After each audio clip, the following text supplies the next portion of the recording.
నిన్న శ్రీజ ఎంత మందికి నచ్చింది అనేది కామెంట్ చేయండి. ఎందుకు నచ్చిందో అనేది నేను చెప్తాను.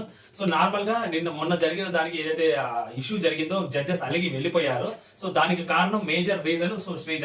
ఎందుకు శ్రీజ వేరే వాళ్ళ దాంట్లో సో చెత్త వేయమని చెప్తే సో అక్కడ హరీష్ దాంట్లో చెత్త వేస్తారు. సో దాన్ని నిన్న అమ్మాయి రిగ్రెట్ గా ఫీల్ అయ్యి అది తప్పు చేశానని చెప్పి అమ్మాయికి అనిపించి, సో అమ్మాయి ఆ షో అలా జరగకుండా అక్కడ మధ్యలో ఆగిపోవడానికి కారణం అమ్మాయికి అనిపించి, సో నిన్న పైకి లేచి అమ్మాయి రియలైజ్ అయ్యి తను సారీ చెప్పింది.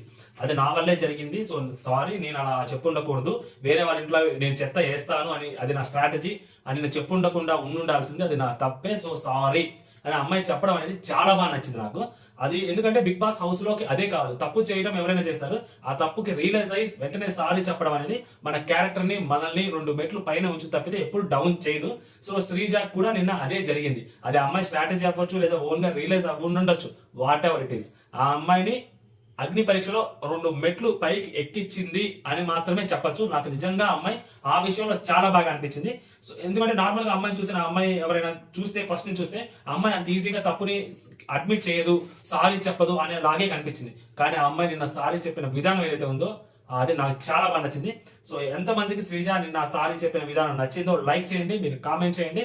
సో నేను చెప్పింది కరెక్టే అని మీకు అనిపిస్తే మన ఛానల్ సబ్స్క్రైబ్ చేయండి. అంటే జై హింద్.